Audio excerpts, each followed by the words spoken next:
हमसे प्रेम हो गया, तब हम क्या करें? प्रेम करती हो से तुम? 5 सिर्फ किराया बांटने की हुई थी ना। औरत का दिल का चीज है ना, कभी समझ नहीं पाओगे। खरीद रही हो उनका? समझदार को इशारा काफी है।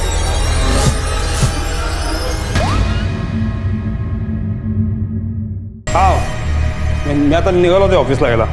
हो संध्याकाळी मग नंतर तुला मी कॉल करतो, मग आपण तिथं स्टेशनच्या आसपास भेटूयात. चालेल? Okay bye bye.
विजय, बघितलं का?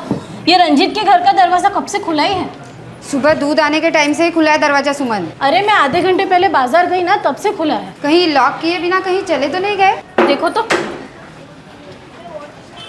रंजीत भाऊ, रंजीत भाऊ,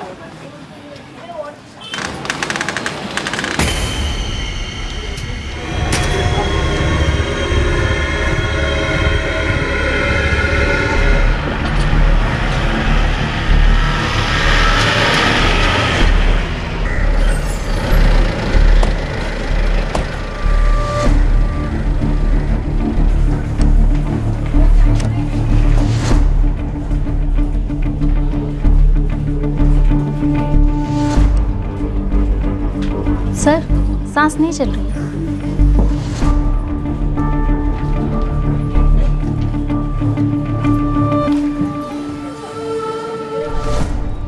रंजीत नाम है उनका, जो यहाँ पे रहते हैं. रणजित क्या पूर्ण नाव क्या त्यांचं? ते माहिती नहीं साहब, हम लोग सब रंजीत भावी के.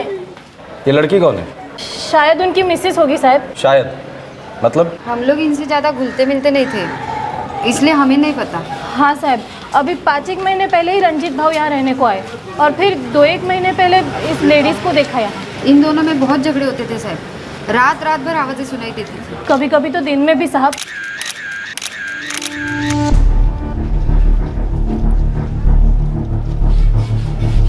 घर मालिक कौन है? प्रशांत बंसोड़े करके है, खजूरवाड़ी रहते हैं. ये रंजीत का मोबाइल नंबर है किसी के पास? कहाँ काम करता था पता है? कम से कम घर मालिक प्रशांत बनसोड़े का तो नंबर होगा किसी के पास. माझ्याकडे आहे साहेब, मैं अभी लाया. सर पूरे घर में ऐसा कुछ भी नहीं मिला जिससे लड़की की पहचान हो सके. कोई कार्ड कोई डॉक्यूमेंट कुछ भी नहीं. हाँ ये है. यही रंजीत है? हो साहब. साहेब ये बनसोड़े का नंबर है।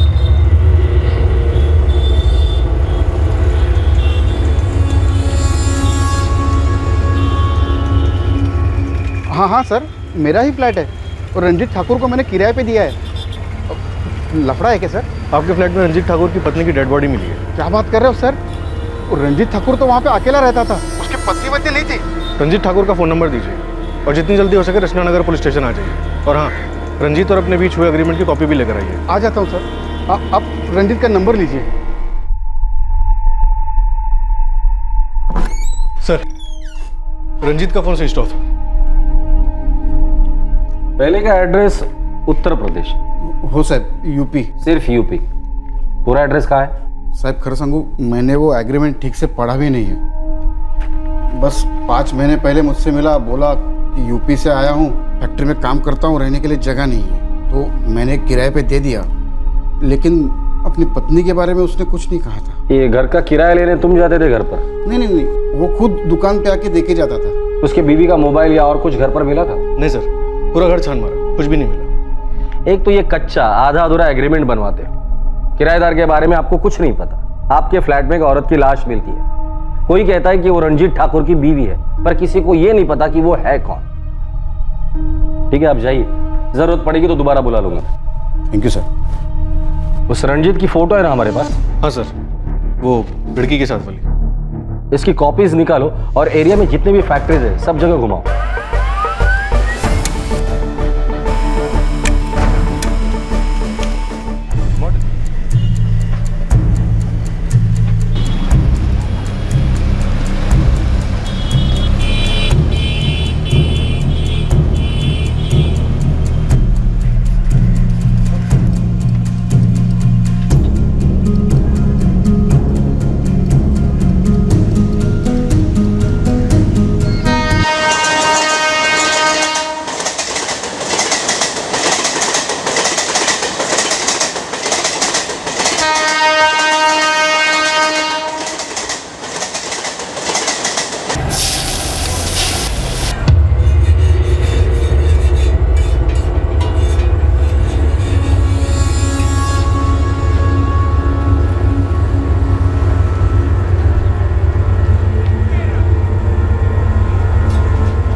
हाँ सलीम बोल। मेरे लड़के ने आपके इस रंजीत ठाकुर को स्पॉट किया है। पता?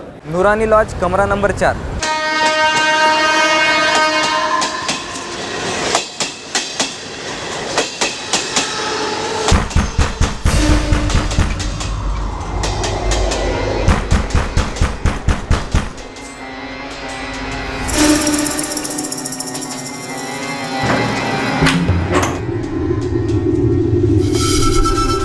रंजीत ठाकुर कहाँ भाग रहा था? साहब कहीं नहीं, हम तो डर के मारे छुपे हुए थे यहाँ पर। चल, डराते हैं तुझे। साहब हमारा बात मानिए, हम सही बोल रहे हैं। कब कहाँ क्या कैसे हुआ हमको कुछ नहीं मालूम है। कुछ तो मालूम होगा तुम्हें, वरना इतने डरते क्यों? साहब हम नाइट शिफ्ट करके थके हारे घर लौटे थे, दरवाजा ठोके तो पहले से खुला हुआ था। तो देखे तो साहब हमारा होश ही उड़ गया। साहब जब हम वहाँ पहुंचे तो उसका सांस चल रहा था। वो जिंदा थी और तुम भाग गए वहां से? साहब हम इसीलिए दरवाजा खुला छोड़ देते, कोई ना कोई देख लेगा, उसको हॉस्पिटल पहुंचा देगा। साले, वो मर गई है रंजीत ठाकुर। क्या? नौटंकी बंद कर दे। तूने तेरी बीवी का मर्डर किया है गला घोट कर, और वहां से भाग निकला था ये सोचकर कि वो मर गई है। नहीं नहीं साहब, हम उसको नहीं मारे, नहीं वो हमारी पत्नी थी। अच्छा, कौन थी वो? लक्ष्मी, लक्ष्मी मौर्य। पहले तो अपनी बीवी का मर्डर कर रहा है, अब हमें ये गोली दे रहा है कि वो तेरी बीवी नहीं है। तो औरत तेरे घर में क्या कर रही थी? हाँ, कौन है ये लक्ष्मी मौर्य? और जिस आदमी के घर में लक्ष्मी की लाश मिली थी, रंजीत ठाकुर, वो बार बार यही कहे जा रहा था कि लक्ष्मी उसकी पत्नी नहीं है। रंजीत इस बात से साफ इनकार कर रहा था कि उसने लक्ष्मी का कत्ल किया था। और फिर शुरू हुई एक ऐसी कहानी जिसमें एक नहीं, दो नहीं, बल्कि कई चौंकाने वाले मोड़ आने वाले थे। सोसाइटी में एक भी घर ऐसा नहीं जिसने तेरे और लक्ष्मी के बीच दिन रात चल रहे लड़ाई झगड़े सुने ना हो। फिर भी तू ये कहता है कि वो तेरी बीवी नहीं है। इसीलिए तो साहब हमको लगा लड़ाई झगड़ा सुनकर सब लोग यही समझेंगे कि लक्ष्मी हमारी पत्नी है, इसलिए हम डर के मारे भाग खड़े हुए। सबको ये लगता है कि लक्ष्मी को हम ही मारे। हाँ, हमें भी यही लगता है। नहीं साहब, हमारा बात मानिए, हम सच कह रहे हैं। हमने नहीं, प्रदीप ने लक्ष्मी को मारा है। अच्छा, कौन है ये प्रदीप?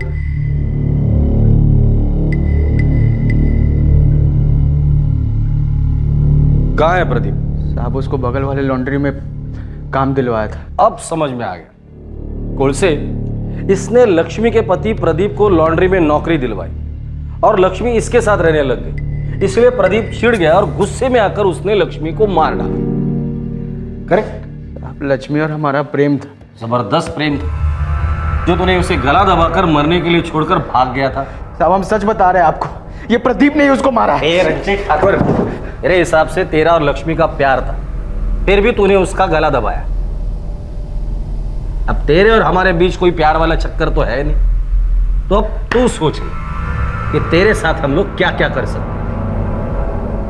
जब तक सांसें चल रही है सच सच बोल दे। हम आपको सब सच सच बताते हैं। शुरू से शुरू कर, चल। साहब 8 महीना पहले हम परशुराम भैया के घर में एक कमरा किराए पर लिए थे। लक्ष्मी वहीं पर खाना बनाने का काम करती थी, हमारे ही तरफ की थी। वहीं पर उससे दोस्ती हुई थी।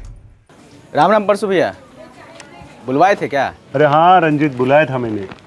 अगले महीने तेरे खोली का एग्रीमेंट खत्म हो रहा है। अरे तो उसमें क्या परसु भैया, नए साल का एग्रीमेंट बनवा दो। देख, मेरे पास एक पार्टी आई हुई है, ज़्यादा भाड़ा दे रही है। कितना ज़्यादा? साहब उतना किराया देने में हम सक्षम नहीं थे, तभी लक्ष्मी मिली और उसको हमारी हालत समझ में आई।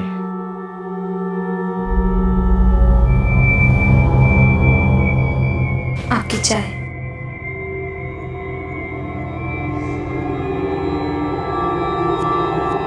क्या बात है, कुछ परेशान लग रहे हैं। परसु भैया एकदम से बम फोड़ दिया हमारे ऊपर। बोल रहे खोली का किराया बढ़ गया, इतना पैसा कहाँ से लाएं? आप बुरा न माने तो एक ठो बात बोले। हाँ लक्ष्मी बोलो।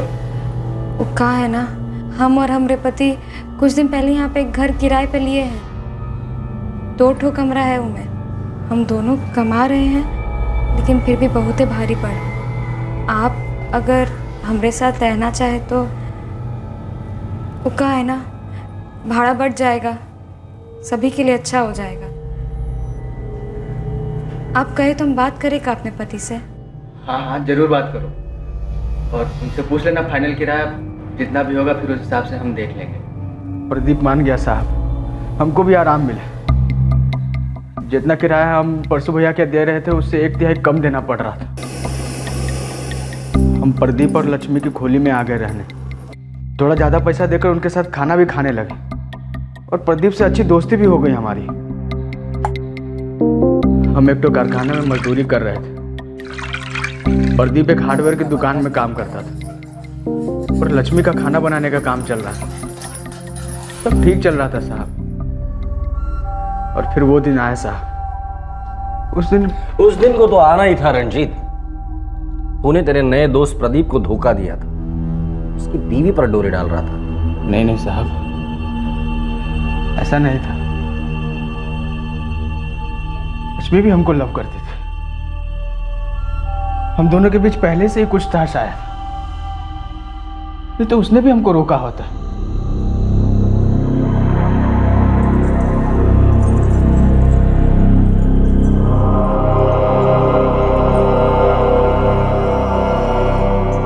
इसके पहले भी हमारा बात होता था। प्रदीप के साथ वो नाखुश थे। उसको लगता था बहुत बड़ी गलती की है प्रदीप से ब्याह करके। बातों बातों में पता नहीं कब हम दोनों बहुत ही करीब आ गए।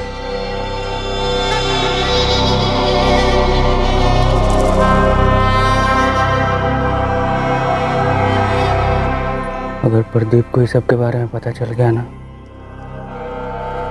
हमारा दोस्ती तो खराब हो ही जाएगा। हमको घर से बाहर भी निकाल देगा। प्रदीप और हमारी शादी भी खत्म हो जाएगी, लेकिन हमको रत्ती भर भी फर्क नहीं पड़ेगा।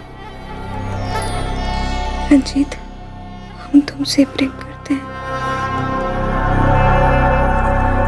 बहुत ज्यादा प्रेम करते हैं। और तुम?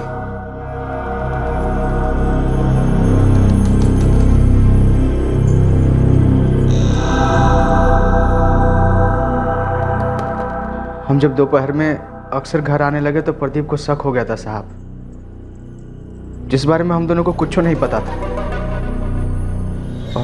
और फिर एक दोपहर को हमको रंगे हाथों पकड़ लिया।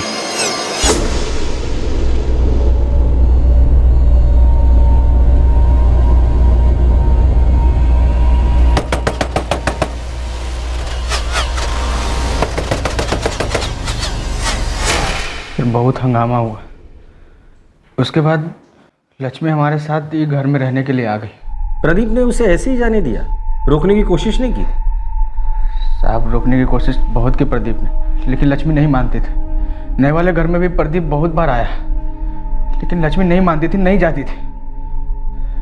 वो खाली यही कहती थी, जिसके लिए दिल में जगह नहीं है उसकी जगह में दिल नहीं लगेगा। तो तेरे हिसाब से तू नाइट शिफ्ट पे था और दिल जला प्रदीप तेरे घर पर आया, लक्ष्मी का गला दबाया और भाग गया। हाँ साहब, यही हुआ है। प्रदीप नहीं मारा है उसको।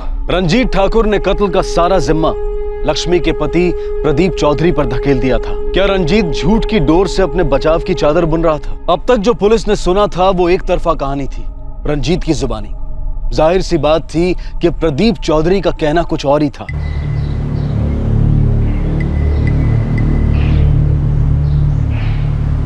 वो देखो साहब, वो आ गया प्रदीप चौधरी। जी साहब, क्या हुआ? प्रदीप, तुम्हारे बिना हमारा मन कैसे लगेगा? और तुम्हारा मन लग जाएगा हमरे बिना वहाँ? हमारा मन कैसे लगेगा हुआ? मेरा मन तो तुम्हारे में लगा है ना। तो फिर हम क्या करें प्रदीप, तुम ही बता दो। देखो लक्ष्मी, ये गांव में रहकर हम दोनों का साथ रहना ना के बराबर है।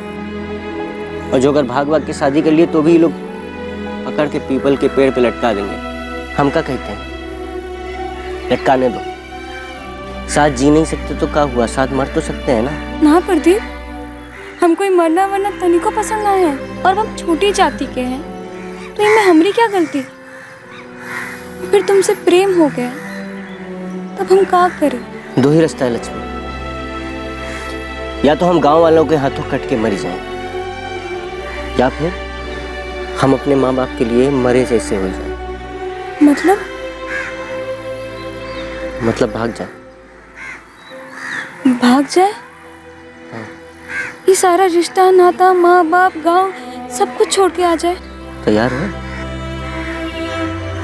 हाँ, हम तैयार हैं। प्रदीप, चलो हम अभी चलते हैं। प्रदीप, हम सच कहते हैं, हमको खाली तुम्हारे साथ जिंदगी बितानी है। हम दोनों एक दूसरे की नैया पार लगाएंगे। हम मांझी होंगे एक दूसरे के। ना, हम एक ही नैया में जाएंगे और हम दोनों उस नैया के मांझी होंगे। न डूबने देंगे, न किसी को डुबोने देंगे। साहब, एक नंबर का झूठा आदमी है रंजीत ठाकुर, और लीचड़ भी। हम और लक्ष्मी गांव छोड़ के इतनी मुश्किल से यहाँ आए, दिन रात एक करके अपना छोटा सा घर बनाए। वही रंजीत साहब, रंजीत बीच में आकर सब बर्बाद कर दिया। रंजीत खुद तुम्हारे घर आया था या लक्ष्मी उसे लेकर आई थी ताकि किराया बांटा जा सके? साहब, बात सिर्फ किराया बांटने की हुई थी ना, औरत बांटने की तो नहीं हुई थी ना। साहब, ये रंजीत ठाकुर आदमी नहीं है, ये सांप है, सांप। हमारी लक्ष्मी को अपने विष में डस गया। ताली एक हाथ से तो नहीं बचती ना। बचपन का प्रेम था हमरा और लक्ष्मी का। आप लोग सोच नहीं सकते, हमरे उधर जात पात को लेकर खून की नदियां बह जाती हैं। उस सब खतरा मोल लेकर हम ही आए, दिन रात एक करके जो है अपना घर बनाए।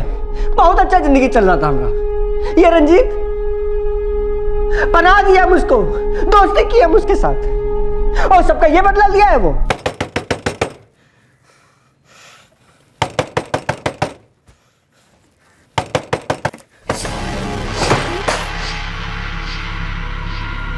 वाह रंजीत, वाह वाह, बहुत बढ़िया खेल खेले यार तुम, हैं? और तू लक्ष्मी, तू तो कहती थी कि दोपहर को इसलिए करावत है काहे कि सर में दर्द होवत है। तू इलाज करती है का? दरवाजा बंद करके गोद में सर रख के दवाई खिलाती है, मालिश करती है कि सर की? प्रदीप, ऐसा कुछ नहीं। भैया तुम तो कुछ बोलबे ना करो। देखो अब तक जो हो गया उनके बारे में हम कुछ नहीं कर सकते, लेकिन हाँ आगे से ऐसा नहीं होगा। भैया तुम अपना सामान वामान बांधो और निकलो यहाँ से, हो गया तुम्हारा बस। प्रदीप हमारी बात सुनो ना एक बार। क्या कहोगी तुम? प्रेम करती हो इससे तुम? और तू बहरा है का? तू का सुनाई नहीं देता है कुछ? अपना सामान उठाओ, निकलो यहाँ से, वरना हमारा हाथ उठेगा और की बार रुकेगा नहीं। कूच के रख देंगे तुमको, हम बता रहे हैं। निकलो, चलो। हमको लगा रंजीतवा को भगा के सब ठीक हो जाएगा, पर हम भूल गए थे कुछ बीमारी ऐसा होता है जो टाइम के साथ और फैलता जाता है। और ई रंजीत नाम का बीमारी हमारी लक्ष्मी को लग चुका था। हम सोचे शहर बदल देते हैं, शायद उसका मन भी बदल जाए, पर बदल सिर्फ एक ही चीज़ रहा था साहब, हालात। पहले बदतर, फिर बद से बदतर।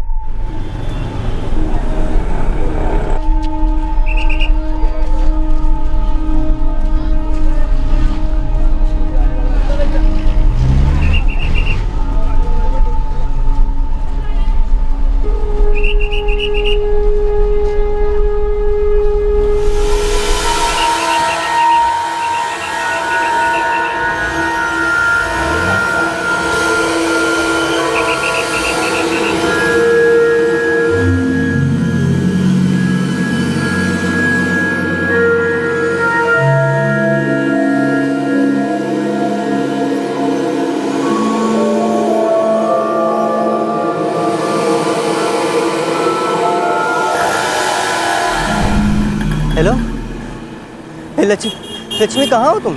हमको तुम्हारे संग नहीं रहना है। भाई कैसी बात कर रही हो लक्ष्मी?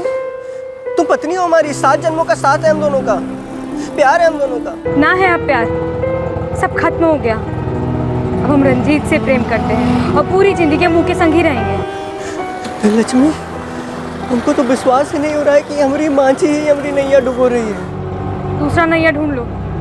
तुमको पता है हमको डूबना पसंद नहीं है। और हाँ प्रदीप, जहाँ रहो खुश रहो। जिंदगी की नाव से हमको बाहर फेंक दिया साहब। हम तो सोचे थे हम दोनों एक दूसरे के मांझी होंगे, जीवन एक साथ पार लगाएंगे। वो एक बार ये भी नहीं सोची कि उसके बिना हम जिएंगे या मरेंगे। साहब हम तो दिन रात यही सोच में डूबे रहते थे कि वो हमारी लक्ष्मी है भी कि नहीं। उसके बाद तुमने कभी लक्ष्मी को कांटेक्ट नहीं किया?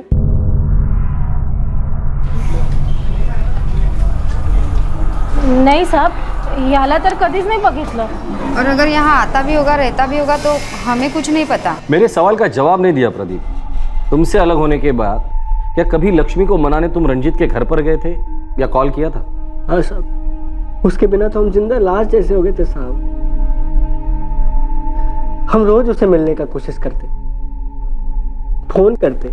हम डूब गए रे लक्ष्मी, कुछ नहीं हमारे पास। न किराया देने के लिए पैसा, न पैसा कमाने के लिए नौकरी, न नौकरी ढूंढने का ताकत। सब खत्म हो गया, बेजान है हम। कहीं कूद जाए, कोई ट्रेन के नीचे आके कट जाए, बताओ कैसे खत्म करें इधर? या एक काम करो, तुम ही हमको आके कोई नदी में धक्का दे दो।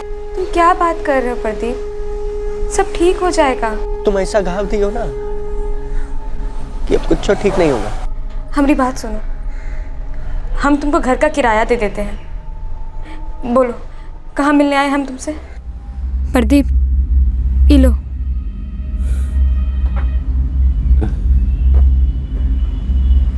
खरीद रही हो उनका? तुमको लगता है ये पैसा लेके हम तुम्हारी जिंदगी से चले जाएंगे? प्रदीप तुम अपनी जिंदगी से खुद दूर हो रहे हो। लौट जाओ, ऐसे बर्बाद नहीं करते अपनी जिंदगी। खोली पे जाओ, काम धंधा करो, मन लगेगा। कौन सी खोली पे चले जाएं? वो खोली पे चले जाएं, जहां हम तुम साथ जिंदगी बिताने का सपना देखे थे। तुम थी तो वो खोली घर थी। तुम्हारे बिना ऐसा लगता है जैसे ईटा पत्थर बिछाया हुआ है बस।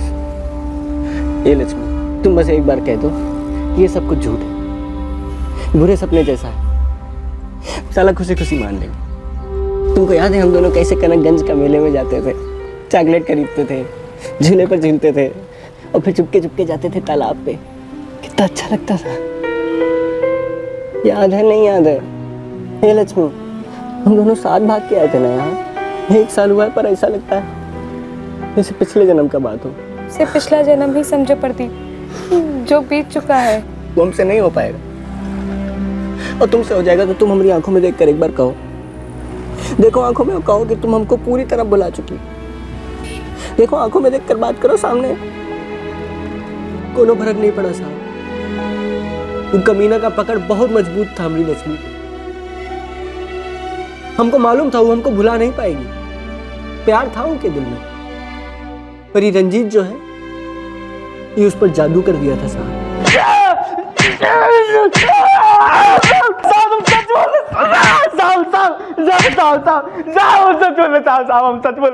साहब हमारा बात मानिए। वो प्रदीप हमको फंसाने की कोशिश कर रहा है, अपना जुर्म हमारे सर पे डाल रहा है साहब।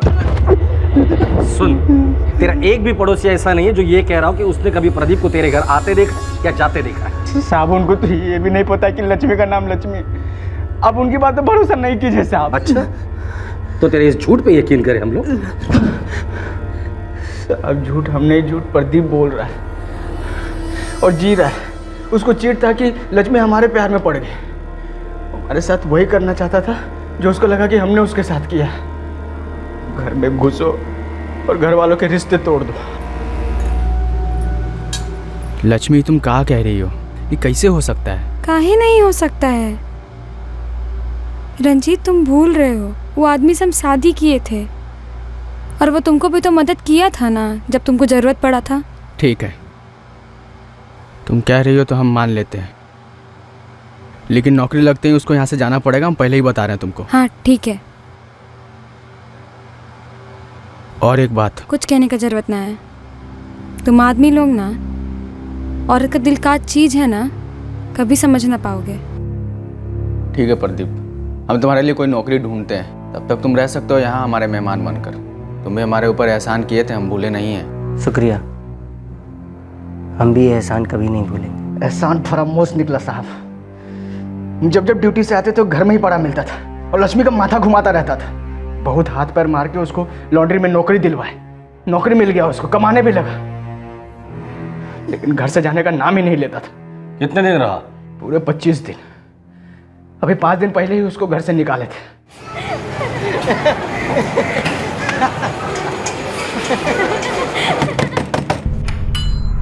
अरे आवा आवा भैया, रंजीत आवा। कौन है? अरे तोरा आदमी है, घर का मालिक है, रंजीत ठाकुर है, और कौन?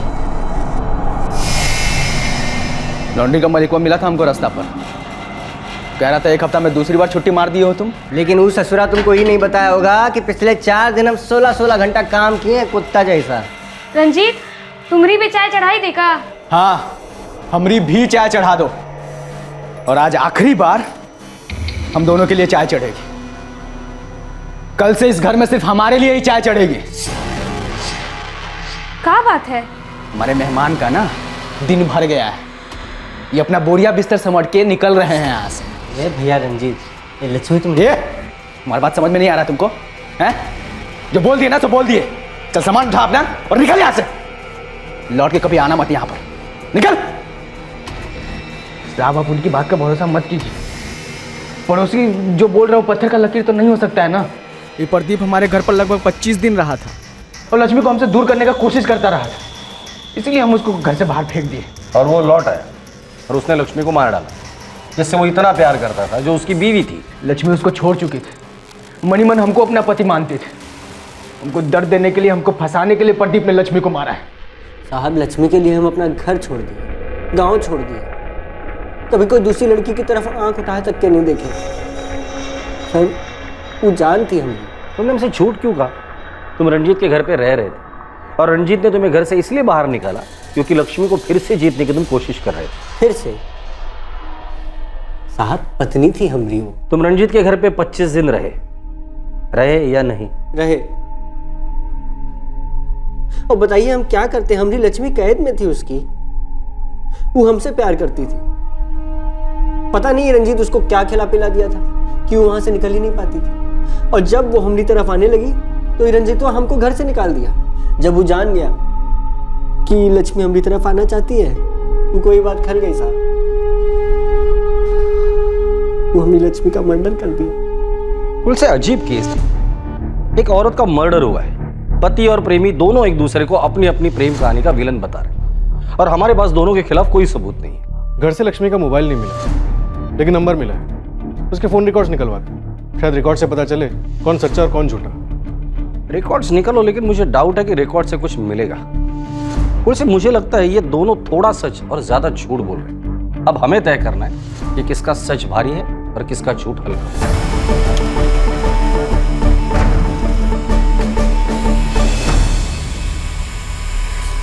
सर आप सही कह रहे थे, फोन रिकॉर्ड से कुछ भी नहीं मिला।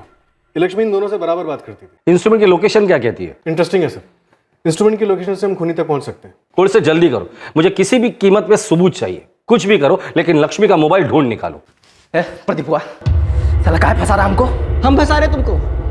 हम तो अपनी लक्ष्मी के साथ एक चैन का जिंदगी जी रहे थे। जहर बन के तुम हमारी जिंदगी में आ गए। अरे कुछ बचबो किया था तुम्हारे बीच, हम बीच में घुसे हैं। अरे हम लक्ष्मी का सहारा बने थे। तुम सांप बन के रेंगते हुए हमारे घर में घुसे, फिर बेचारी लक्ष्मी के दिल में घुसे। वो बेचारी मासूम को कहाँ मालूम था तुम सांप निकलोगे। और तुमको कोनो अंदाजा भी है कितना गहरा प्रेम था हमारा और लक्ष्मी का? कितने सालों से साथ थे हम दोनों। और क्या हुआ उसके बाद? उसके बाद भी वो हमारे प्यार में पड़ गई। यही चीज तो हजम नहीं कर पा रहे थे तुम, और आज भी नहीं कर पा रहे हो। तुम दोनों के बीच का रिश्ता कब का खत्म हो गया था? कुछ खत्म नहीं हुआ था और ना कभी खत्म होगा। तुम हमारी और लक्ष्मी की जिंदगी बर्बाद किए हो ना, जब तक तुम बर्बाद नहीं हो जाते कुछ खत्म नहीं होगा रंजीत।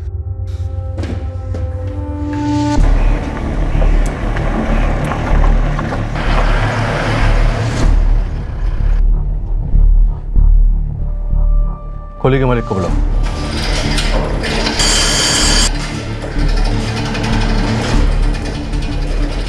रणजित ठाकूर कधीपासून काम करतो इकडे? साहेब वो 7-8 महीने से काम कर रहा है साहब। ये रंजीत ठाकुर की काम पर आने की और यहाँ से वापस जाने की पूरी एंट्री रिकॉर्ड चाहिए मुझे, अभी के अभी।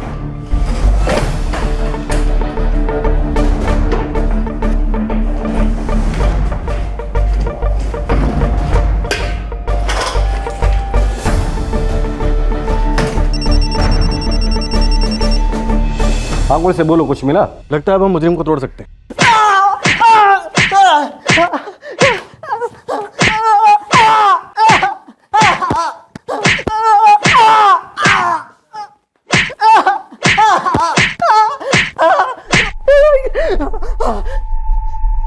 इसे पहचानता है? तेरी बीवी लक्ष्मी का फोन है, तेरे घर से मिला हमें। जब लक्ष्मी का कत्ल हुआ था तो रंजीत फैक्ट्री में काम कर रहा था और उसकी बदकिस्मती ये तभी वो घर पर पहुंचा, जिससे हमें ये लग रहा था कि खून उसी ने किया है। एक तीर से दो शिकार करने चला था तू। तेरी बीवी लक्ष्मी जिसे तू बेवफा समझता था, और दूसरा उसका प्रेमी रंजीत जिसे तू अपना प्रतिद्वंदी मानता था। जब लक्ष्मी हमको रंजीत के घर में बुलाई, जगह दी, तो हम समझ गए थे कि अभी भी उसके दिल में हमारे लिए जगह है। हमको लगा वो हमारे पास वापस आ रही है। हमको लगा हम उसको मना लिए। ऐसा कुछ भी नहीं हुआ था। काहे नहीं हुआ था साहब? वो हमारे साथ इतना बड़ा धोखा कैसे की है? हमारी पत्नी कोई पराये मर्द के साथ चली जाए और हम हाथ में हाथ धरे रह के बैठे रहे का? ना,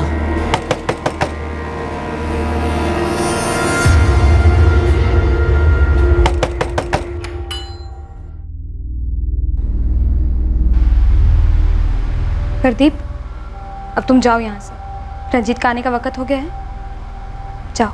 कितनी अजीब बात है ना, जो बात तुम हमसे कह रही हो ना, वो बात एक औरत अपने प्रेमी से कहती है, पति से नहीं कहती। रंजीत के साथ हमारा दिन रात झगड़ा हो रहा है। वो को लगता है कि हम फिर से तुम्हारे करीब आ रहे हैं। वो हमको धमकाया है कि अगर ऐसा कुछ हुआ ना तो उनको घर से निकाल देगा। तो बेशक निकाले। और वो होता कौन है तुमको धमकाने वाला? तुम हमारी पत्नी हो, अर्धांगिनी हो हमारी तुम। लक्ष्मी, हम तुम्हारे घर लौटने का दिन रात पागलों की तरह इंतजार कर रहे हैं। सब कुछ बुला के आ जाओ, हम लोग नए सिरे से जिंदगी शुरू करेंगे। तुमको समझ में नहीं आ रहा है, हम तुम्हारे पास लौटना नहीं चाहते। हम रंजीत से प्रेम करते हैं और बहुत प्रेम करते हैं। अरे पत्नी हो तुम हमारी। तुम शादी का बात कर रहे हो? हाँ, वो शादी भी कौन शादी थी का? एक दूसरे को माला पहनाए, सिंदूर लगाए, हो गया। और तुम कभी कोशिश भी किए एक अच्छा पति बनने का? तो हम अब कोशिश करेंगे, पूरा कोशिश करेंगे। हम दोनों ढंग से शादी करेंगे। हमको तुममें कोनो दिलचस्पी नहीं है और हमें जबरदस्ती मत करो तुम। जबरदस्ती? हम क्या तुम्हारे साथ जबरदस्ती? एक तो तुम्हारे वास्ते हम अपना घर बार, बिरादरी में हुक्का पानी, गांव अम्मा सब छोड़ कर यहाँ आ गए। तुमको मालूम भी है एक छोटी जात की छोकरी के साथ शादी करने का क्या मतलब हुआ था? मालूम है तुमको? क्या हाल होगा जब हमारा गांव जाएंगे? तब काट देंगे हमको सब। जबरदस्ती तुम की हमरे साथ, चिपक गई। एकदम सही कहे तुम। हम छोटी जात के हैं, तुम ना बड़ी जात के हो। हमरा कोनो मेल नहीं है, इसलिए हम पीछे ही ठीक है। तुम बढ़ो आगे, अपनी जिंदगी में खूब खुश रहो और हमका तुम माफी करो। और इस जन्म में का आगे आने वाला कोई भी जन्म में हम तुम्हारे पास नहीं आएंगे।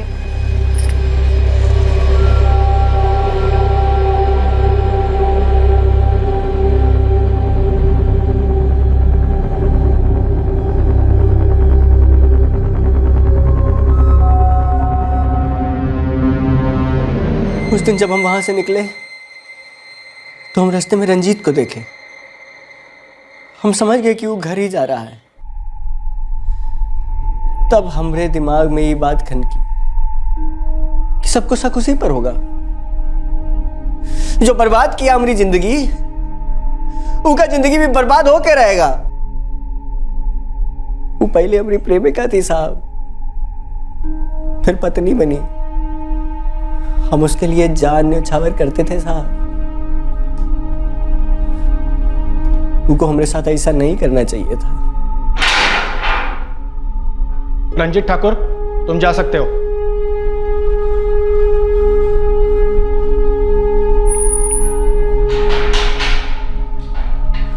प्रदीप, लक्ष्मी हमको माझी और नाव वाला बात बताई थी। तुम समझे काहे नहीं? उसको तुम्हारी नाव में बैठना ही नहीं था। हमने दिल को ठंडक पहुंची है, क्यों तुम्हारी नाव में भी नहीं बैठी? लक्ष्मी एक अच्छी मांझी थी। तुम्हारे नाव में एक घोट था, तुम्हारे ही नाव में बहुत बड़ा छेद था। वो नाव में पानी भरेगा, तुम धीरे धीरे डूबते जाओगे।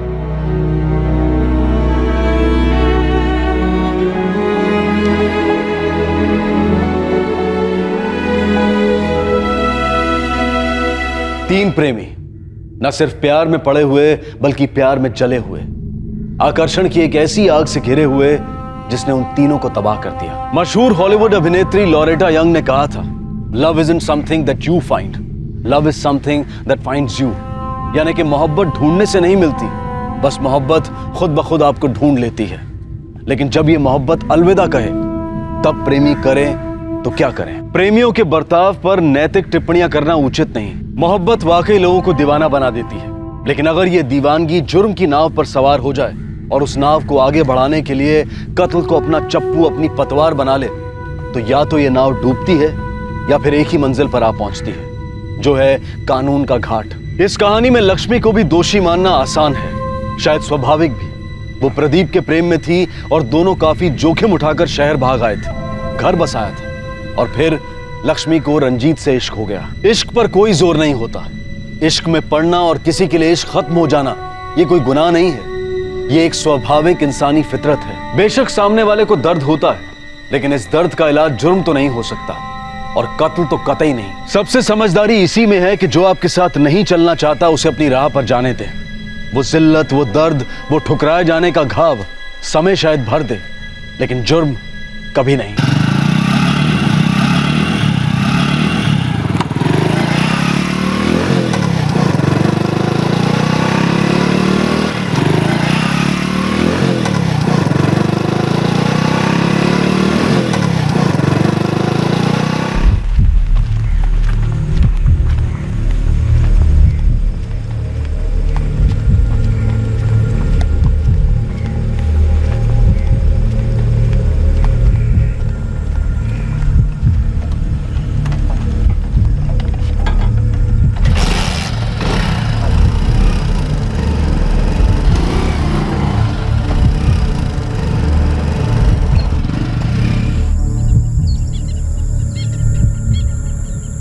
नितिन चिलम बरोबर. अरे घाई कसली आहे, पहले दारू का नशा तो चढ़ने दे, फिर चिलम फूकते. तुझा फोन दे जरा. मेरे फोन की बैटरी डाउन है. तेरी डाउन है तो मेरी पूरी मर गई है यार. इतने जल्दी में बुलाया तूने, चार्ज भी करने नहीं दिया. पूरा डेढ़ है देख. चल ना, कोई वांदा नहीं, मैं एक फोन करके आता हूँ. हाँ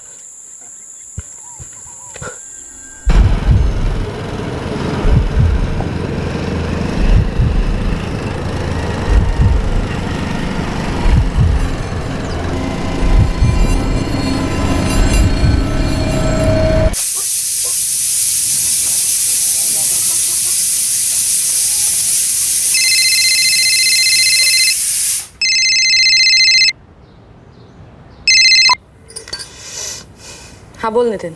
मनोज साथ है मेरे. मार दो उसे. फिर से एक बार सोच लो वैशाली, दोस्त है मेरा. पण माझा दुश्मन. जास्त विचार नको करू.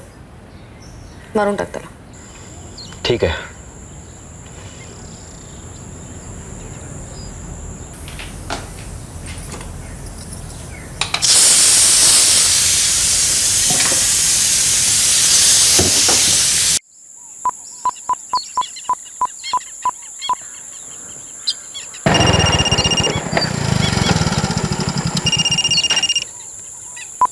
बोल. कुठे पोहोचलास? 5 मिनिट दूर हूँ. जल्दी है.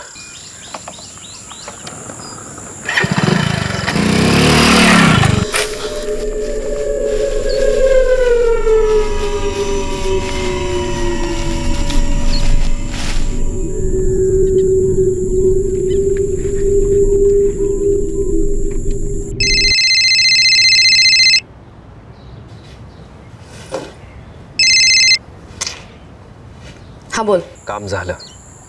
बर.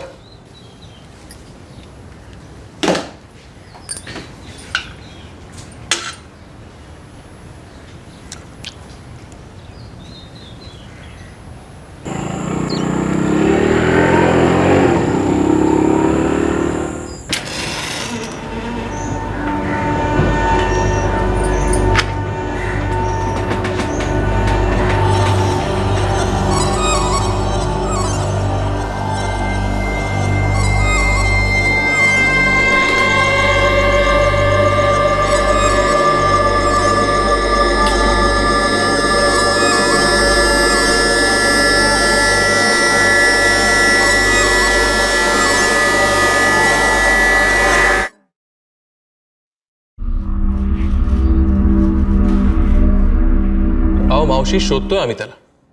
देखिए फोन रिकॉर्ड के हिसाब से 14 सितंबर को मनोज आप ही के काशीबाई चौल में था और उसके बाद से उसका फोन बंद आ रहा है. पण साहेब आज 2 दिवस झाले, मेरे भाई का अब तक कुछ पता ही नहीं चला.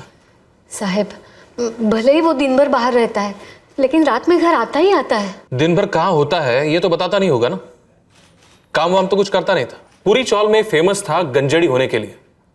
दारू पी के दंगा करता था. हाँ साहब हम मना नहीं कर रहे हैं, लेकिन जैसा भी है आखिर है तो इंसान ही ना. और अब उसने ये सारे लफड़े काफ़ी कम कर दिए हैं. नौकरी पे भी जाने लगा है. मैं हात जोडता हूँ साहब, माझ्या भावाला शोधून काढा. अरे शोधतोय बाबा, लेकिन इन सब में टाइम तो लगता है ना. देखो जैसे ही हमें कोई खबर मिलेगी हम लोग आपको कॉल करके बता देंगे.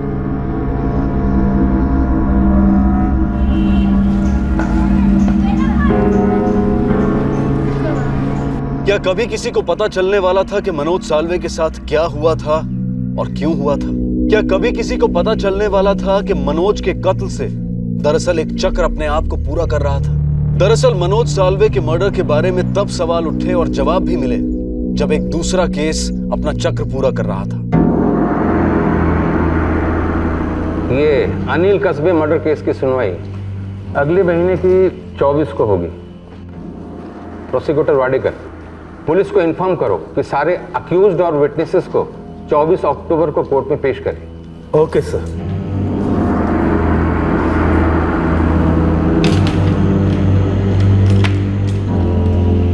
तीन आरोपी थे. हो साहेब, शेखर मेश्राम, मुजीब शेख आणि मनोज साल्वे. ये फाइल क्राइम ब्रांच को भेज दो और इंस्पेक्टर संदीप चिखलेकर से कहो कि 24 अक्टूबर को अनिल कस्बे केस की हियरिंग शुरू होने वाली है. सारे एक्यूज को इन्फॉर्म करे और ये भी देखे कि कोई एक्यूज्ड विटनेस पर दबाव तो नहीं डाल रहा है। सॉरी सर, एक बात पूछनी थी। अनिल कस्बे केस के इन्वेस्टिगेटिंग ऑफिसर तो तारदूर पुलिस स्टेशन के पीआई शिरके थे। हाँ मुझे मालूम है, लेकिन शिरके अभी छुट्टी पर है, तब तक संदीप चिखलेकर ही ये केस संभालेंगे। समझ ला सर।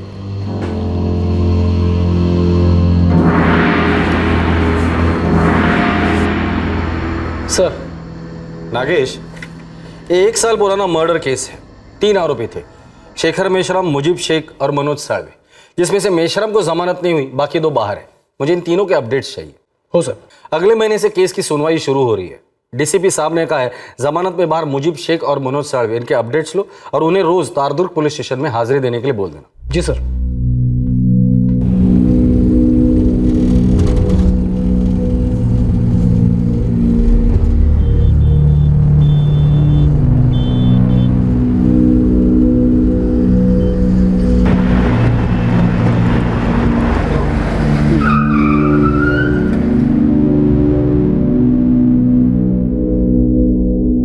Barrack number 4। हाँ, बेल नहीं हुई उसकी। शेखर मेश्राम मिलना है उससे।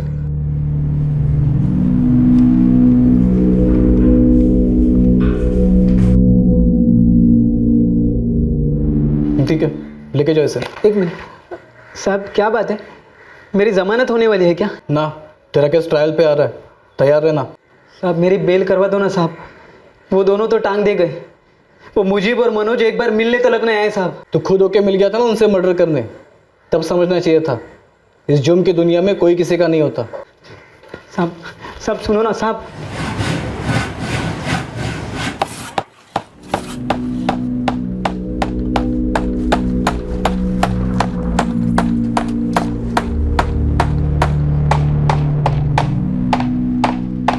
मुजीब शेख। आप कौन? Crime branch. क्या हुआ साहब? अगले महीने के 24 तारीख से तुम्हारे केस की सुनवाई शुरू हो रही है। तारदुर्ग पुलिस स्टेशन में जाके रोज हाजिरी लगा रहे हो ना? जी साहब। एक भी दिन छूटा ना मुझे तो तुम्हारा काफी कुछ छूट जाएगा। क्या समझे? समझा साहब, समझा।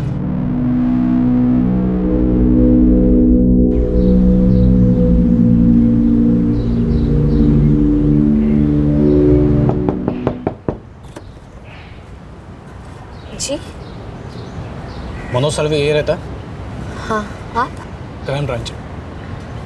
मिल गया मनोज? कहाँ गया मनोज? साहब यही तो मैं रोज पुलिस स्टेशन जाके पूछती हूँ, लेकिन कोई कुछ कहता ही नहीं, बताता ही नहीं मेरा लड़का कहाँ है।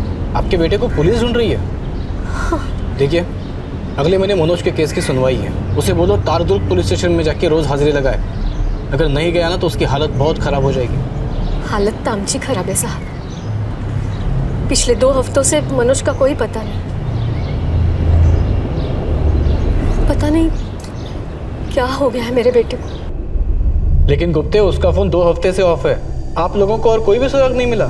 डिटेल सारी निकाली थी नागेश। ये मनोज होटल में वेटर का काम करता है।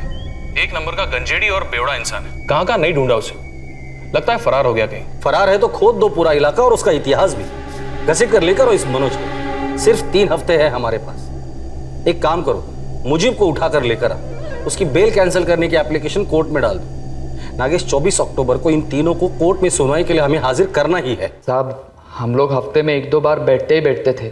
बैठते थे मतलब पीने के लिए? हाँ साहब, कभी कभी पीने, कभी चरस, कभी गांजा। आखिरी बार कब मिले थे? साहब हम लोग 12 सितंबर को मिले थे और उसके बाद 15 को भी मिलने वाले थे। अरे यार, बैठने को तो अपन कभी भी बैठ सकते थे, लेकिन आज नहीं। आज होटल में सॉलिड मारा मरी अपन की। 15 को बैठते हैं ना, छुट्टी है मेरी, मस्त हवा में उड़ेंगे। वो भिखारी गली का माल लेके आता हूँ मैं, मस्त कड़क। 15 को छुट्टी हो सकती है ना तेरे को? छुट्टी हो सकती है 15 को, मस्त चिल्लम मारेंगे, कबाब वबाब खाते हैं छोटू के यहाँ पे। ये बात 1 नंबर ना भवा, कड़क।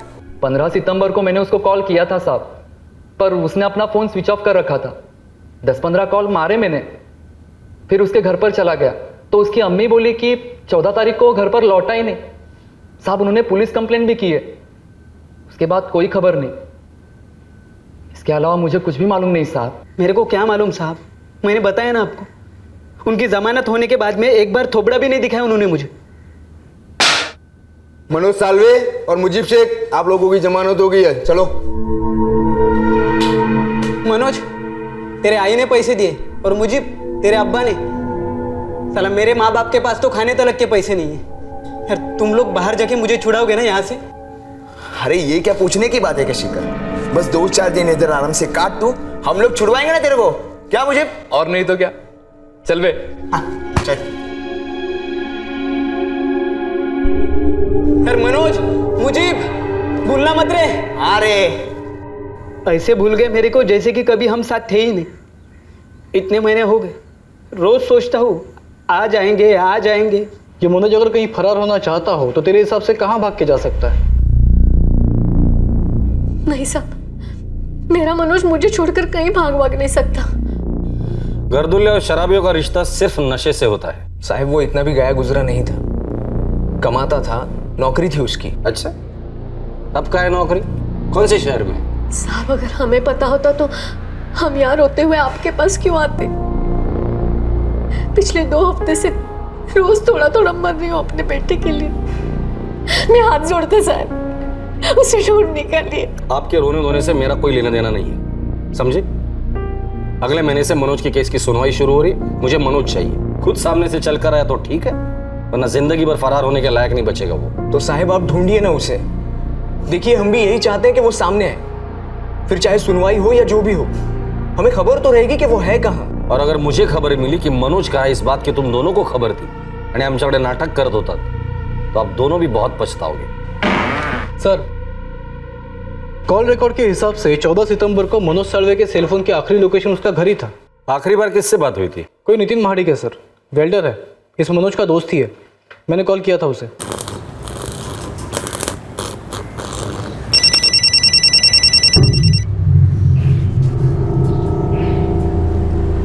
हेलो, इस नितिन महाडिक को अभी के अभी बुलवाया है मैंने।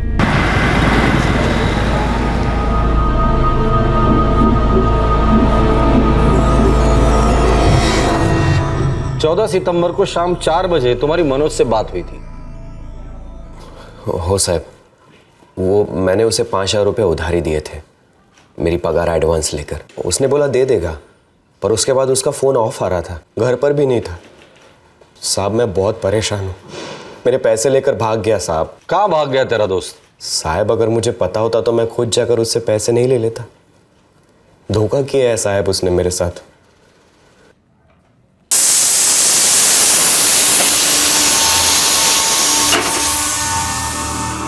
ठीक है, जाओ। Bye bye bye.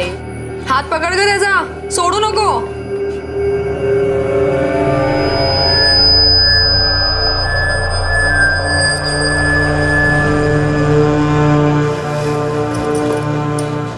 मी सांगितलं होतं ना तुला कि अपने फोन से फोन मत करना। अरे दोस्त था मेरा वो, मुझे उसे मारने का मन नहीं था वैशाली। तो तुम्हें क्या लगता है मला हे सगळं करण्यात मजा आली?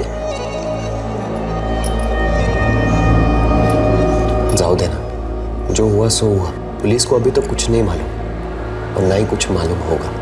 मनोज साळवे गायब हो गया हमेशा के लिए। अरे ऐसे कैसे गायब हो गया चिखलेकर? वो कोई बड़ा इंडस्ट्रियलिस्ट तो है नहीं कि बेल मिलते ही लंदन या दुबई फुर हो गया। जी सर, मैं तो सिर्फ स्टेटस अपडेट कर रहा था। सर मनोज 23 तारीख तक मेरी कस्टडी में होगा और 24 तारीख को कोर्ट में सुनवाई के लिए मैं उसे हाजिर करूंगा। मुझे तुम पर पूरा कॉन्फिडेंस है चिखलेकर, ये मनोज साळवे किसी भी हाल में मिलना चाहिए। जी सर। इस मुजीब के हलक में उंगली डालो, जरूर कुछ न कुछ तो उगलेगा।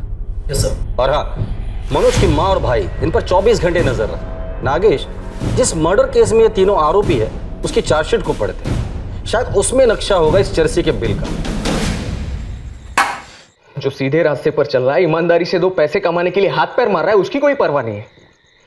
लेकिन जो साला तेरी रत्ती पर भी परवाह नहीं करता, उससे तूने सिर पे बिठा के रखा है। राजा बेटा है ना तेरा वो परवाह करे ना करे, मैं उसकी परवाह करना कैसे छोड़ सकती हूँ? अरे आई है मी त्याची। तू तो आई है उसकी, लेकिन वो तेरा बेटा नहीं है आई। अरे बचपन से सिर्फ तकलीफ दी है उसने तुझे और मुझे भी। साला गांजे की चिलम में सारे रिश्ते नाते फूंक डाले उसने। अभी भी पड़ा होगा किसी गर्दुल्ले के अड्डे पर, जाओ जाकर देखो। लेकिन बिना बोले ये कहाँ भाग गया होगा? चिलम बोल के पी थी उसने, हाँ? शराब बोल के पी थी। साला वो मर्डर बोल के किया था, जो अब बताकर भागेगा। जरूर उसे किसी ने फंसाया होगा। किसी ने फंसाया होगा, किसी ने फंसाया होगा। लेकिन बिना बोले ये कहाँ भाग गया होगा? चिलम बोल के पी थी। साला वो मर्डर बोल के किया था, जो अब बताकर भागेगा। जरूर उसे किसी ने फंसाया होगा। अरे आई आई, अपने आंखों से ये पट्टी कब उतारेगी तू? उसके मर्डर केस की सुनवाई है कुछ दिनों में, पता है उसे। इस बार लंबा अंदर जाएगा वो, कम से कम 10-15 साल। इसीलिए अंडरग्राउंड हुआ है तेरा लाडला।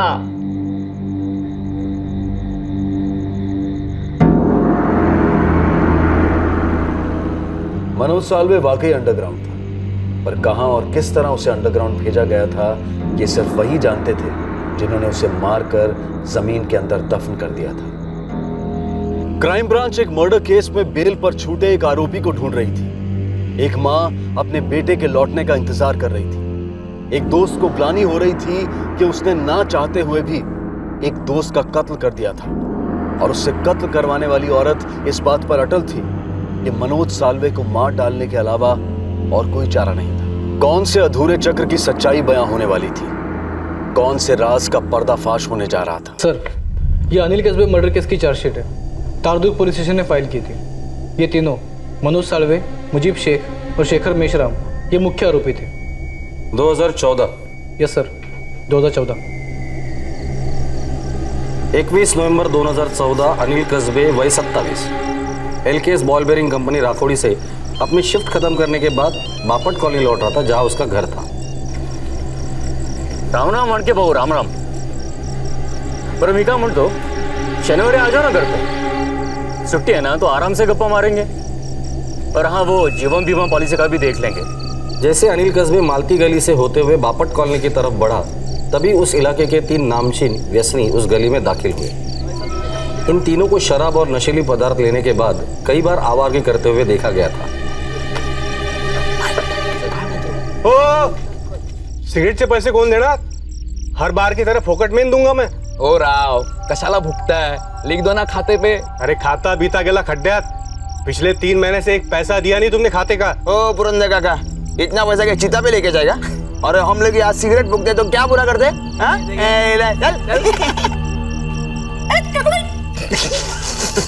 मनोज, शेखर, बघा रे, संत मानुस, सीधा काम से घर, मेहनत की कमाई अपने बीवी के पैरों पर रखने वाला संत आदमी।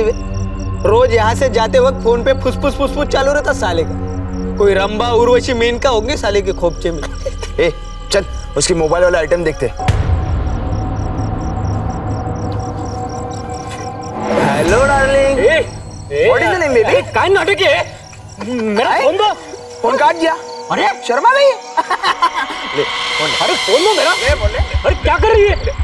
ले देखो, मैं पुलिस में शिकायत करूंगा तुम्हारी।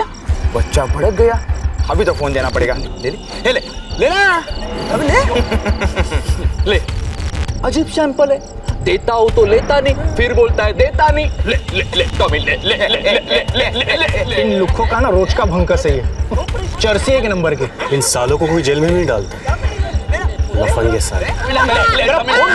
मस्ती मत करो यार, क्या करोगे? मैं सच में पुलिस में जाऊंगा। अरे भाऊ भड़कला आता फोन द्यावा लागणार। ये ना ये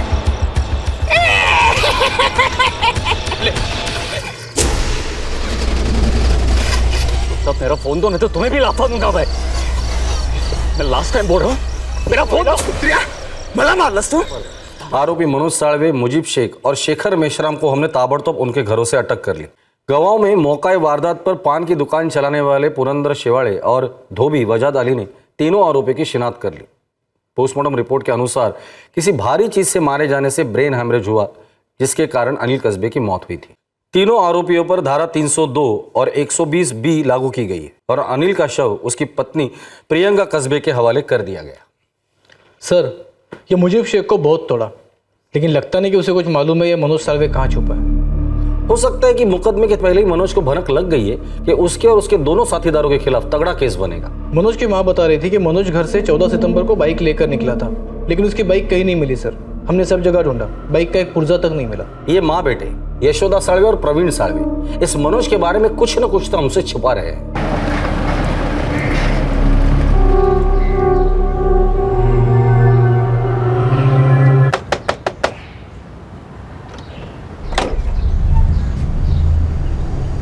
मनोज को कहाँ छुपा कर रखा है? मैं उसे कहाँ छुपा के रखूंगी साहब? खोटा कशाला बोलू साहब, इस मेरे भाई ने हम दोनों का जीना मुश्किल कर दिया। इसलिए तुमने उसे गायब तो नहीं किया ना प्रवीण? क्या साहब, फिर उसमें और मुझ में क्या फर्क रहता है? एक बात मेरी ध्यान से सुनो, अगर 24 तारीख को मनोज कोर्ट में हाजिर नहीं हुआ तो उसे भगोड़ा घोषित किया जाए और भी तगड़े चार्जेस लगेंगे उस पर। उसके बाद अगर हम लोग उसे पकड़ते हैं या वो अपने आप को सरेंडर करता है, बेल तो होने से रहेगी उसकी। जितने साल मुकदमा चलेगा उतने साल जेल में सड़ेगा, सालों लग सकते हैं। चाहे जितने साल लगते हो लगने दो साहब, अब की बार मैं उसकी जमानत नहीं कराऊंगा। आणि तू पण ऐकून घे, खूप झालं आता, इस बार तेरे ये आंसू मुझे नहीं पिघलाएंगे। मैं अब थक चुका हूं, बस। नागेश जी सर, हमारे जितने भी खबरी है सबको काम पे लगा दो। शहर के जितने भी चरसी और गर्दुले सबको उठाओ, सबके मोबाइल जब्त करो, हर एक नंबर घुमाओ। मुझे किसी भी हालत में ये मनोज चाहिए। जी सर। जाहिर सी बात थी कि सारी कोशिशों के बावजूद क्राइम ब्रांच ना मनोज साल्वे को खोज पाई थी और ना ही उसकी बाइक को। उन्हें जरा सा भी अंदाजा नहीं था कि उनके टारगेट को कई दिनों पहले कत्ल करके दफना दिया गया था, बाइक समेत। दूसरी तरफ सुनवाई की तारीख आई, मनोज को भगोड़ा घोषित किया गया और कुछ महीने और बीत गए। सॉरी सर, हमसे जो हो सकता था वो सब हमने किया। इस मनोज साल्वे के डिटेल्स सारे स्टेट में भी भेजे थे पर कहीं से कोई रिप्लाई नहीं। 125 करोड़ लोगों का देश है हमारा, 29 राज्य, 7 यूनियन टेरिटरीज। अगर कोई छुपना चाहे तो स्कोप काफी बड़ा है। जी सर, फिर भी फील तो होता ही है ना, एक शराबी और चरसी आदमी को हम ढूंढ नहीं पाए। ये इसलिए भी हो सकता है चिकलिकर कि शायद हम ऐसे एक आदमी को ढूंढ रहे हैं जो अब है ही नहीं। मतलब सर? मेरा मतलब है कि ये मनोज साल्वे खुद से होकर गायब नहीं हुआ है, गायब कराया गया है। शायद वो भागा नहीं है बल्कि उसे मार दिया गया है। क्यों सर? उसे कोई क्यों मारेगा?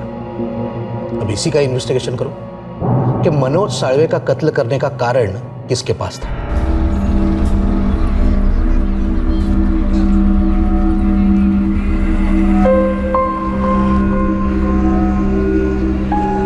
कशी आहेस वैशाली? बरी आहे। सोहम दिशा कशा आहे? First class. अपने नितिन को अच्छा जॉब मिल गया, सेट हो गया ना वो तो? हो। और तुम? चाललंय आपलं।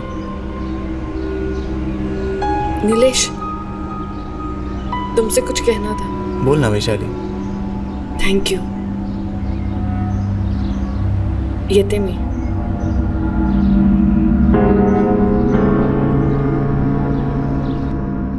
नागेश, डीसीपी सर को लगता है कि मनोज जिंदा ही नहीं है। हमने इस एंगल के बारे में सोचा ही नहीं, पर ऐसा हो भी तो सकता है। जी सर। प्रियंका कस्बे मृत अनिल कस्बे की बीवी, बापट कॉलोनी का एड्रेस है। बदला सर, अपने पति के कत्ल का बदला।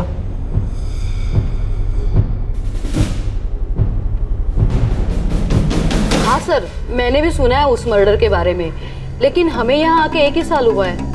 या पुराने लोगों में से कोई है जो उसके बारे में बता सकता है? हाँ, वो उषा ताई है ना, वो आपको सब बताएगी। अगदी देवासारखा माणूस होता बघा, मगर उन लड़कों ने बड़ी बहरेमे से मार डाला उसको। उसकी बीवी प्रियंका कहाँ है? वो मर्डर के बाद अपने बेटे को लेकर यहाँ से चली गई। कहाँ? बता कर तो नहीं गई, पता नहीं कहाँ चली गई। आपके पास नंबर है उसका? वो आहे ना, मेरे मोबाइल में है, लेके आती हूँ। सर ये नंबर एग्जिस्ट नहीं कर रहा। मोबाइल सर्विस प्रोवाइडर को कांटेक्ट करो और इस नंबर के पुराने डिटेल्स निकालो, शायद कुछ लीड मिल जाए। जी सर। और हाँ, IMEI नंबर भी मंगाओ। हो सकता है प्रियंका ने नंबर चेंज किया हो, पर इंस्ट्रूमेंट शायद वही हो। सर IMEI नंबर ट्रैकिंग पे डाल दिया है, लेकिन कॉल रिकॉर्ड से एक अच्छी लीड मिली है। कौन है? कोई अरविंद खरे, गिफ्ट शॉप चलाता है। ये प्रियंका कस्बे इसके यहाँ पे काम करती थी। हस्बैंड के ऑफ होने के बाद वो अकेली पड़ गई थी, 4 साल का बच्चा भी संभाल रही थी, इसलिए यहाँ के पगार में उसका कुछ हो नहीं रहा था। अब प्रियंका कहाँ है, कुछ पता है? मैं उसके टच में नहीं हूँ साहब। उसका पुराना नंबर भी चेंज हुआ है। मैंने तो उसका पुराना नंबर भी शायद डिलीट कर दिया है। एकदम कट टू कट आदमी हूँ। और कोई यहाँ काम करता है जो अभी भी उसके टच में हो? नागपुर। नागपुर? नागपुर साहब, वो नागपुर शिफ्ट होने की बात कर रही थी, तब मैंने मेरे उधर के एक दोस्त का नंबर उसको दिया। उसको उसकी साड़ी के शोरूम में एक सेल्स गर्ल चाहिए थी। अब पता नहीं साहब कि प्रियंका ने उसको कांटेक्ट किया या नहीं। वो हम पता कर लेंगे। आपके पास नागपुर वाले दोस्त का नंबर तो होगा ना?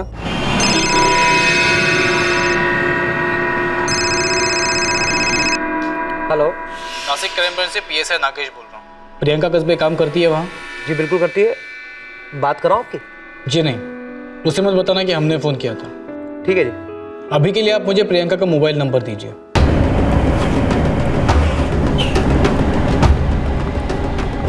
सर, प्रियंका कस्बे के नए मोबाइल नंबर के कॉल डिटेल्स शाम तक मेल पे आ जाएंगे।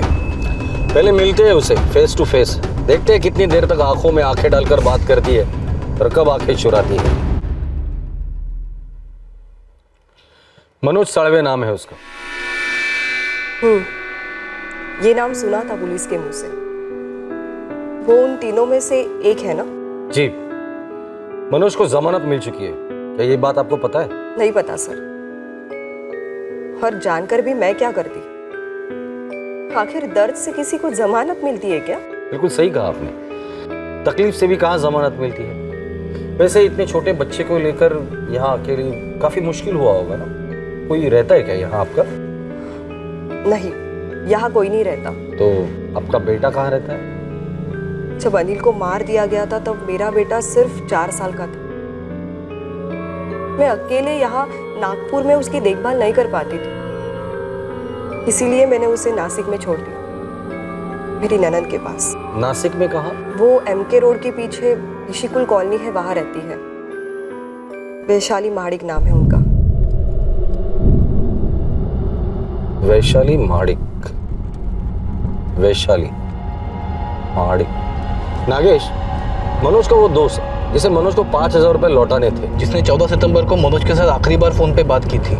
मैंने उसे 5,000 रुपए उधारी दिए थे, मेरे पैसे लेकर भाग गया साहब। नितिन महाडिक। वैशाली महाडिक? नितिन महाडिक। सर, कनेक्शन बन रहा है? हो भी सकता है, ऐसे भी हो सकता है कि सिर्फ सर ने मैच कर रहे हो। एक काम करो, खबरियों को काम पे लगा दो, नितिन महाडिक की पूरी कुंडली निकालो।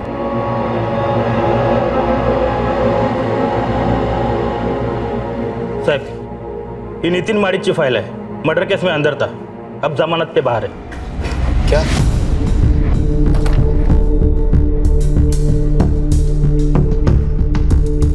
सर, मैंने अंजेवाड़ जेल के साथ कंफर्म किया है। ये नितिन महाडिक मनोज साळवे, मुजीब शेख और शेखर मेश्राम के साथ ही बराक नंबर 4 में था। ये नितिन भी मर्डर केस में ही अंदर गया था सर। जी हाँ, नितिन माडिक उसी बैरक नंबर 4 में था जिसमें अनिल कस्बे केस के आरोपी मनोज साळवे, शेखर मेश्राम और मुजीब शेख थे। सर, ये नितिन महाडिक 2015 में बेल पे छूटा, फिर उसकी शादी वैशाली महाडिक के साथ हुई। कनेक्शन तो बन रहा है सर। खबरियों से न्यूज आई है ये? जी सर, बेस्ट खबरियों को काम पे लगाया था। अनिल कस्बे की बहन वैशाली, उसका पति नितिन महाडिक मनोज साळवे का दोस्त है, और इसी नितिन ने आखिरी कॉल किया था मनोज को, और यहाँ आके बता रहा है कि मनोज उसके 5,000 रुपए लेकर भाग गया। अब कनेक्शन बन रहा है। बस ना? तब मी बघतो।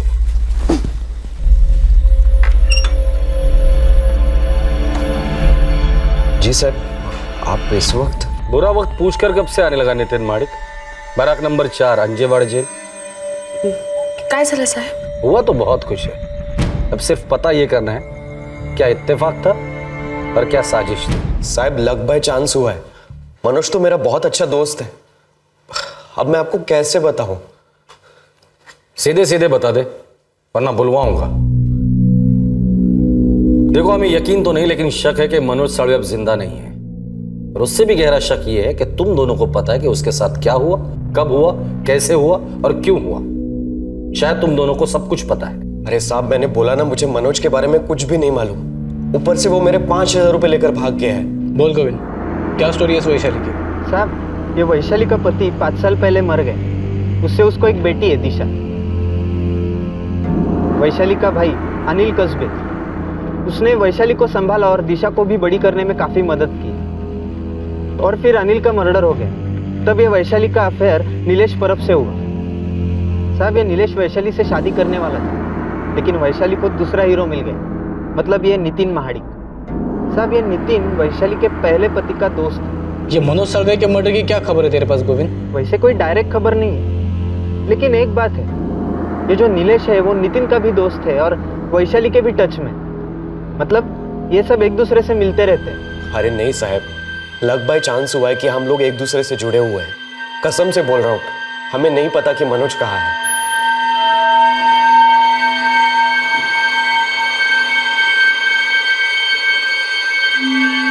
बोला कबूल केला त्याने? होय सर. क्या बात है, एक झटके में बोल दिया सब कुछ. नितिन और वैशाली, बैड न्यूज है. नीलेश परब ने मुंह खोल दिया है. मनोज साळवे का मर्डर हुआ है.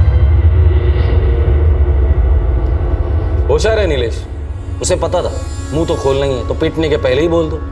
अब तुम लोग डिसाइड करो, तुम लोग होशियार हो या बेवकूफ. मुंह खोल दो. इंस्पेक्टर साहब, नितिन और नीलेश ने वही किया जो मैंने उन्हें करने को कहा. क्या करने के लिए कहा था? मनोज साळवे का मर्डर. क्यों मरवाया उसे? मेरे पिता समान अनिल दादा को मार दिया उसने. क्यों? ऐसे टाइम पास में. क्या गलती थी मेरे दादा की? कुछ भी नहीं. काम से घर लौट रहे थे बस, और मार दिया. वो थप्पड़ नहीं मारता था ना तो कांड ही नहीं होता, हाई शपथ नहीं होता, और हम यहाँ नहीं होते. कोई पुराना लफड़ा था क्या? अबे नहीं, नाम तलक नहीं मालूम था उसका. वो सब कांड हो जाने के बाद पता चला कि बापट कॉलोनी का कोई अनिल कस्बे था. क्या? अनिल कस्बे?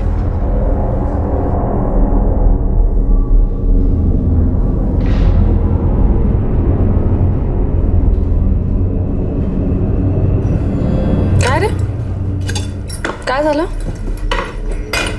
वैशाली, तेरे अनिल दादा के साथ जो हुआ, क्यों हुआ ऐसे?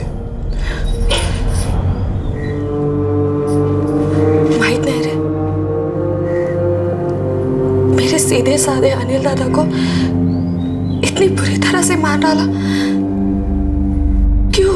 क्या मिला उन्हें मेरे अनिल दादा को मारकर? वैशाली, मैंने तेरे से एक बात छुपाई है. मैं जब जेल में था, वो तीनों भी जेल में थे जिन्होंने अनिल दादा का मर्डर किया. हम लोग एक ही बारात में थे. बहुत अच्छी दोस्ती हो गई थी हमारी. क्या होगा? और जिसने अनिल दादा को पत्थर मार के मार दिया, वो मनोज सालवे. उसकी और मेरी बहुत अच्छी दोस्ती बन गई है. ये इत्तेफाक नहीं था साहब, साजिश थी. मेरी नहीं, मेरे तकदीर की. तकदीर ने ही मुझे यह मौका दिया. मेरे दरवाजे पर दस्तक दी. बोली कि ये ले वैशाली, तुझे एक मौका दे रही, ले ले अपने भाई की मौत का बदला. पूरा कर दे अधूरा चक्र. मेरा शिकार मनोज साळवे बेल पर छूटा था,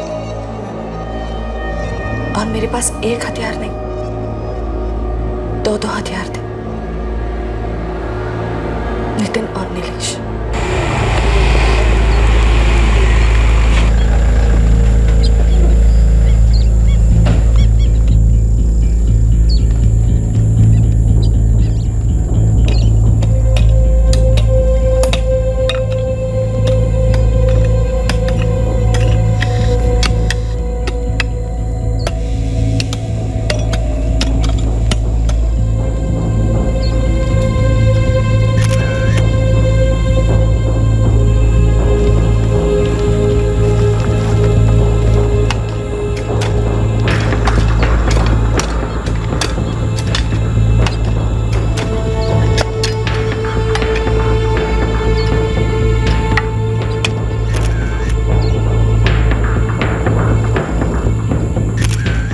नहीं आला मनोज, नहीं मालूम वो कहाँ है.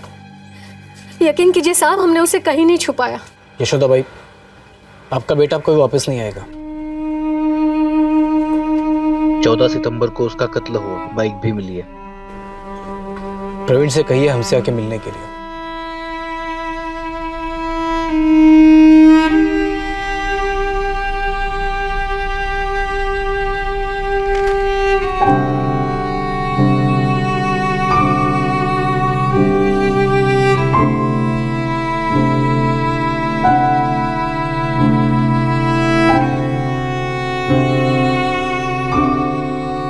ये चक्र पूरा करना जरूरी था वैनी.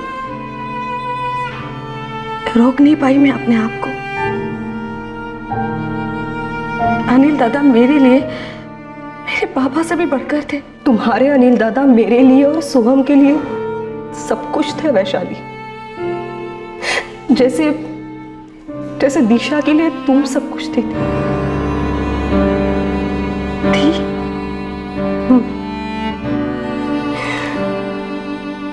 मैंने अपने पति को खोया, सोहम ने अपने बाबा को, तुमने अपने भैया को खोया और दिशा ने अपनी माँ को। ये चक्र पूरा हो गया वैशाली। जिस आदमी को मनोज ने मारा था, उसकी बहन के पति और उसके दोस्त ने मिलकर मनोज को मार डाला। जो जुर्म मनोज ने किया था उसका बदला उन्होंने लिया। काय चुकलं माझं? मुझे तब भी सजा मिली जब मनोज ने गुनाह किया था, और अब भी सजा मिल रही है जब वो अपने कर्मों का शिकार हो गया।